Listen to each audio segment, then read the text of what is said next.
What's up, everybody? Happy Friday. Welcome into DodgerHeads, presented by DodgerBlue.com, part of the Medium Large Sports Media Group. My name is Jeff Spiegel, joined this morning by Daniel Starkand. Daniel, we have a fun rumor, courtesy of Ken Rosenthal, to discuss. We're not regurgitating the same Teoscar news that we've been hearing for the last 5 or 6 days. We actually have something to talk about, and that is Bo Bichette. Ken Rosenthal reporting that the Blue Jays are, quote, fielding interest in their shortstop. He did say the Jays do not seem nearly as interested in signing Bichette as they do Vladimir Guerrero. He didn't say the Dodgers were one of the teams that have called, but that teams have called. They are not shopping him, but teams have called. They are open to moving Bichette, although the price is high. This is a guy that we talked a lot about at the trade deadline. Would the Dodgers go and get him to try and shore up shortstop? We're going to get into the struggles that he had in 2024 and how good he was kind of in the 3 or 4 years before that. But when you see Bo Bichette might be available, does that scream like, I hope Andrew Friedman's calling, or are you sort of more in the camp of, wait and see, maybe pass? Yeah, I have a feeling we're going to agree on this just because I'm super in on Bo Bichette, and we've, like you said, goes back to the deadline last year and maybe even before that. Like, we've been kind of all over this as someone who could be a good fit for the Dodgers, and like you said, he's coming off a down year, but the guy's really talented, and we'll get into all that. But I definitely think the Dodgers should be in on this. I know they came out and said Mookie's playing shortstop, but I don't think that's set in stone by any means, especially if you could go out and get a guy like this who could play shortstop. So yeah, I mean, we could get into the struggles, we could get into the talent, we could get into what it would cost, all that, but I'm definitely interested. So here's kind of the summary on Bo Bichette for those who maybe haven't been following the Blue Jays or the American League East all that closely. He turns 27 in March, heading into next season. From 2021 to 2023, he ranked 22nd in Major League Baseball in wins above replacement as a 24, 25, 23, 24, and 25-year-old. That mark, just for context, was a couple spots below Corey Seager and a couple spots ahead of Bryce Harper. So 22nd, I don't know if you hear that and think super impressive or not that impressive, but he's one of the best players in Major League Baseball over that stretch. And again, not nearly entering his prime necessarily. He had posted a weighted runs created plus of 120 or higher in all 5 seasons until last year when he posted a 71. He played only 81 games due to injuries, mostly his calf. He had finger surgery after the season. So that's the big question. You have a guy who was remarkably consistent, 120 or higher weighted runs created plus, kind of, I would say, an average defender at shortstop, plus or minus. Some people might have a number that says he's worse than that. Some might have a number that says he's better. But then last year, Daniel, he totally tanks.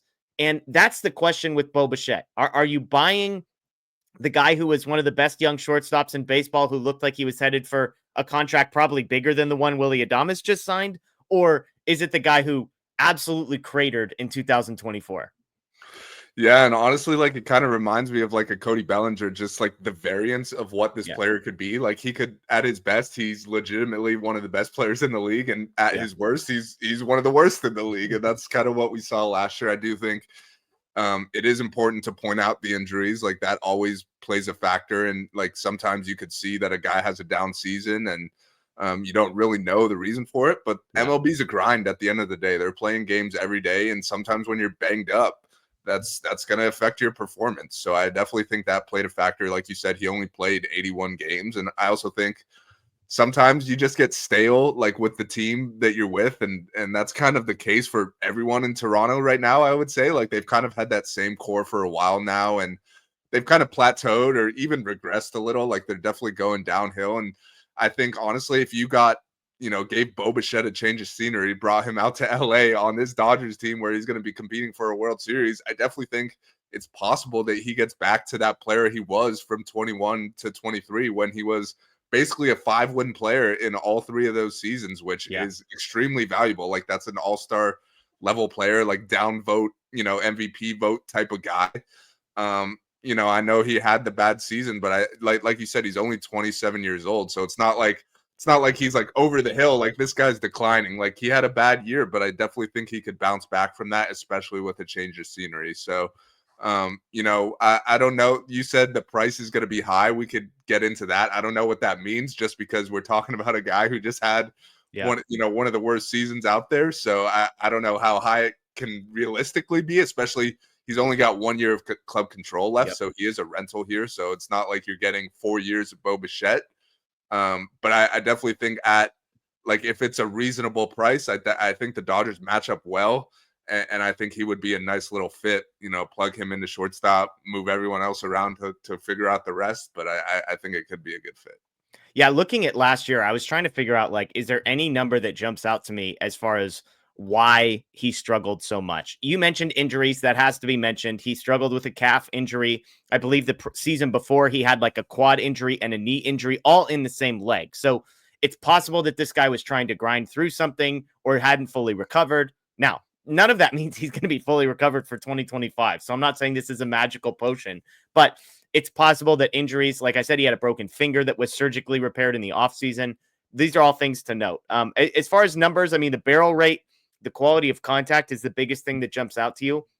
His barrel rate went from 9.6% to 4.4%. The exit velocity is down almost 3 miles an hour over the last 2 seasons. His walk rate and strikeout rate were actually the only 2 things sort of trending in a positive direction.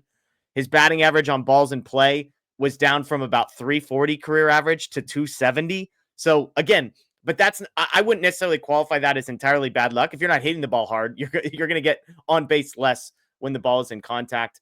Off speed pitches, he only saw off speed pitches 6 or 7% of the time, but all of his numbers got dramatically worse against off speed pitches last year. And lefties, this was the strangest one. Against lefties, he faced 62 plate appearances against lefties.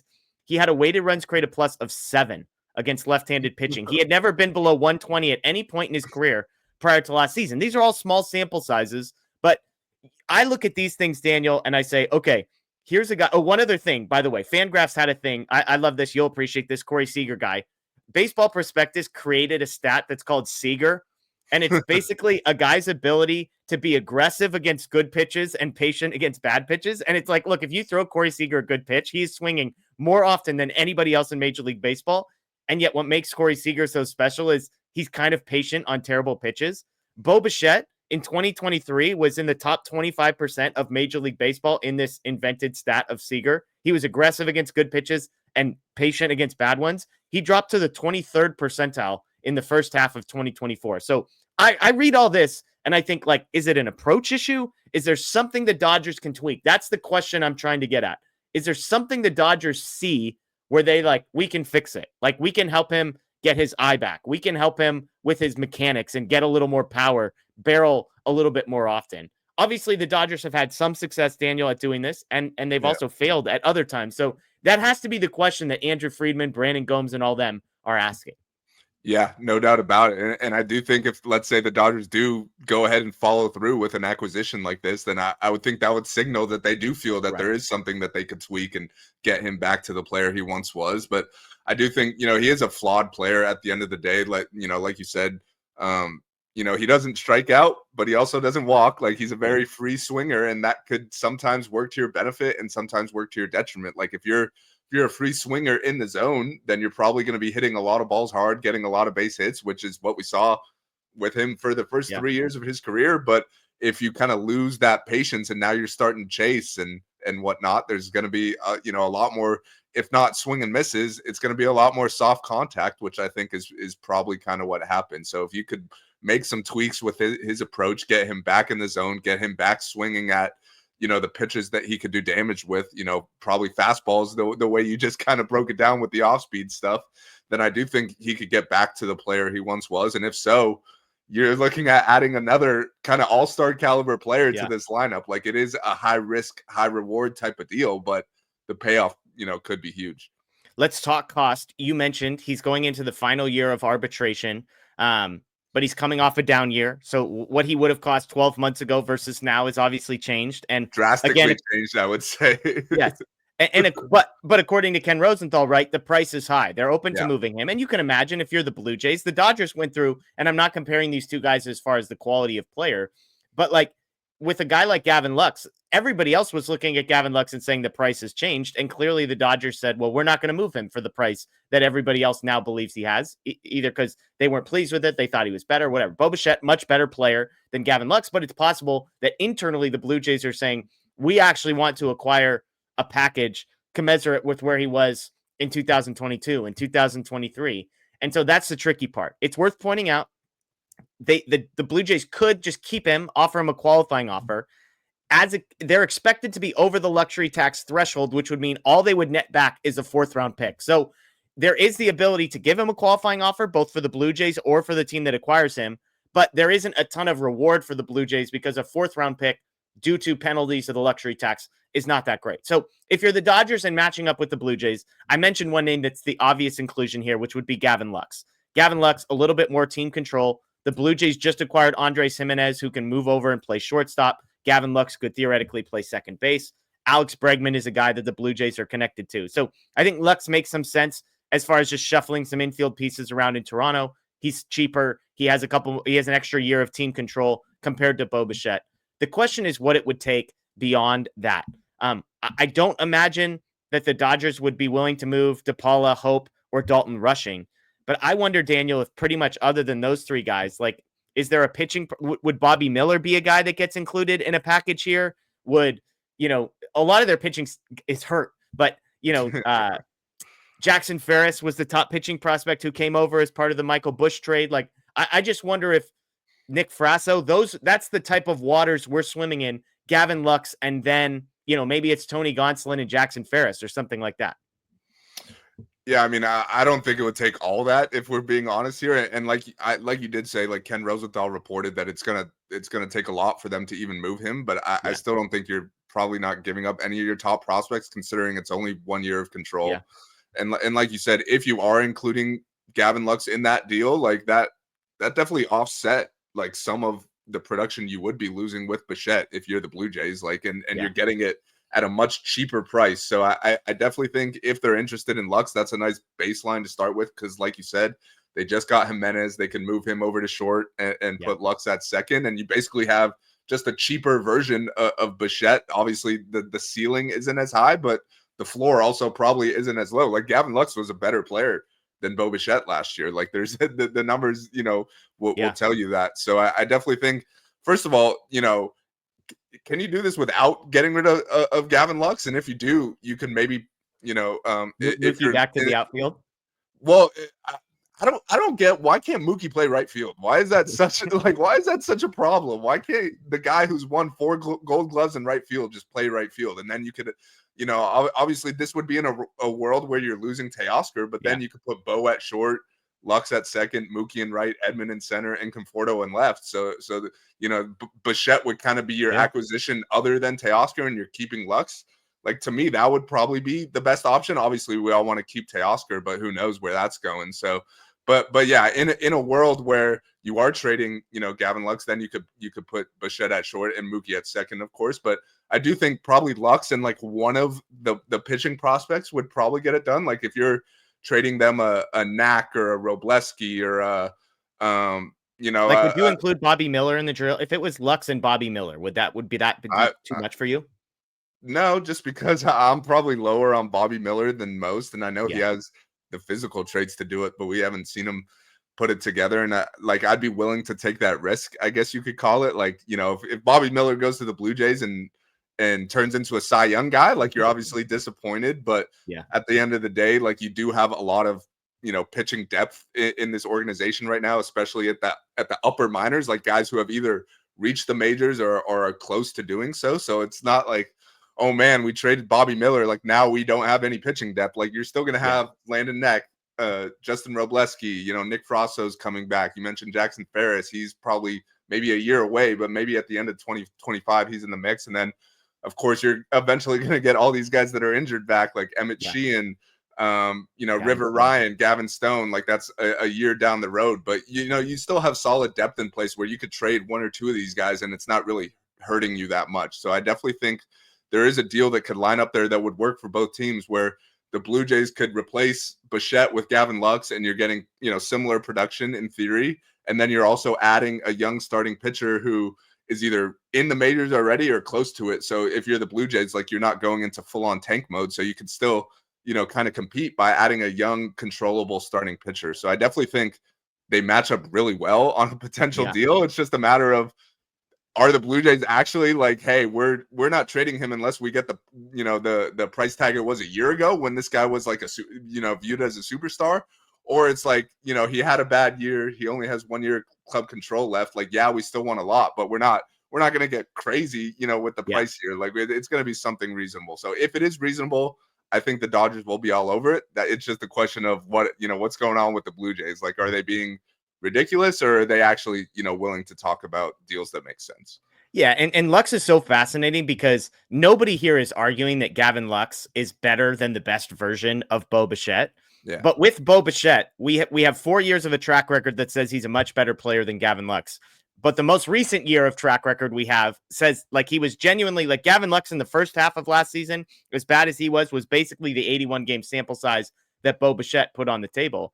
That's why I think a Bobby Miller trade is so interesting, because with Blue Jays might say, hey, we don't want to sell low on Bo Bichette. The Dodgers are like, well, we're not trying to sell low on Bobby Miller. So like, let's trade you one guy whose stock was infinitely higher 12 months ago than it was now, while also solving your infield problem. They're trying to re-sign Vlad Guerrero. So it's signaling like, hey, this isn't just a tank move or like a lateral move. So it's interesting. And like anything, the Blue Jays might say, oh my gosh, like that's not nearly enough. There's going to be Dodgers fans that say, holy crap, like we're giving all that up for a 1 year rental of a guy who had a 70 weighted runs created plus last year. That's the hard part about coming up with trades and figuring out what do the Blue Jays want? What do the Dodgers want? How do they feel about Bobby Miller? How do they feel about Bo Bichette? How do they feel about Gavin Lux? These are all mysteries and variables that we're trying to weigh. So I'm curious for Dodgers fans, are you interested in Bo Bichette? I don't think this trade is necessarily like impacted by a Teoscar Hernandez move. To your point, maybe whether or not Gavin Lux is the centerpiece would be a difference maker. Like if Teoscar isn't signed, then maybe the Dodgers like, hey, we're maybe more interested in Bo Bichette now, but we're also not going to trade you Gavin Lux because we need him to play a particular position. I'm curious if people are interested in Bo Bichette taking the chance. And look, and if he stinks, like the beauty of trading for him now is you're not giving him the Willy Adames contract, Daniel. You're trading for 1 year. And if he stinks again, like he did last year, it would suck to have traded Gavin Lux, Bobby Miller, whoever. But at the same time, at least you haven't committed $200 million to the guy only to find out in year 1 or 2 that he kind of stinks. And who knows, maybe, depending on how bad the year would be, you could probably still give him the qualifying offer. And if he takes it, it's a 1 year deal, or if he doesn't, you get some assets there to kind of recoup. But yeah, I definitely think it would be a nice little 1 year trial. Like we know the Dodgers don't have a long-term shortstop in place right now. Yeah. So you could get Bo Bichette in here for a year, see if he's able to tweak some things and get back to the guy he was, or maybe the change of scenery, coming to a Dodgers team that we all know is going to be in the World Series mix. Like maybe that will help rejuvenate him. And if it does, hey, maybe you just found your shortstop for the next 10 years. And if it doesn't, like you said, it's just a 1 year deal. So you move on and so be it. I think it's worth the risk just because you have so many other sure things in place, I would say, where like, the top 1 through 5 of your order is as good as good as it gets in the league. And if you have Bo Bichette in the 6 or 7 hole, like there's just so much upside there that it's like, even if he flops, like, the worst thing is, the worst case scenario is you have Bo Bichette in the 9 hole, like not producing that much, but you still got the rest of your lineup is stacked. Totally. So to me, this is the exact type of guy that Dodgers should be trying to get, as long as the price is reasonable enough. And I thought you made a good point with the Bobby Miller thing. Like a year ago, that would have been a trade that makes sense, maybe just because you got one of the top pitching prospects and one, a really established young shortstop. And now both of them have kind of gone into the tank. So a deal still might make sense. Who knows? Yeah, absolutely. And even just as you talk, it reminds me of the Trey Turner acquisition for the Dodgers. They bring him in. He's one of the best players in Major League Baseball at the time. But I think the Dodgers probably saw enough from Trey Turner to say, hey, you know what? This isn't our guy long term. And he moves on. And I think everybody's probably happy with, or I should say the Dodgers are happy that he came in. He was there. He was a fine player. And then he left. And I don't think the Dodgers regret kind of how that situation played out. Yeah, and if you look at the trade package for that, and I know Scherzer came too, but it was kind of similar to what we were talking about here, where it was a young pitching prospect with talent, Josiah Gray, and Keibert Ruiz as a catcher, but he was kind of a young up and coming catcher and didn't really have a place with the Dodgers, but the talent was there. And at the end of the day, like you said, I don't think the Dodgers are regretting that trade a couple years later. Like there are instances where you trade a prospect and you regret it, but a majority of the time, like prospects don't necessarily pan out how you would hope or whatever, or the guy you got is great enough that you don't care. Like I think more often than not, you don't regret, making trades where you're getting the best player in the deal as Right. opposed to the best assets or whatever. Absolutely. Absolutely. Well, let us know what you guys think in the comments below. I'm curious to see if Dodgers fans are interested in Bo Bichette off a down year, or the taste in your mouth looking at that weighted runs created plus in 2024. The exit velocity, the barrel rate is no thanks, hard pass. So let us know below. That is Daniel Starkand. I am Jeff Spiegel, folks. Enjoy the rest of your day. As always, go Dodgers.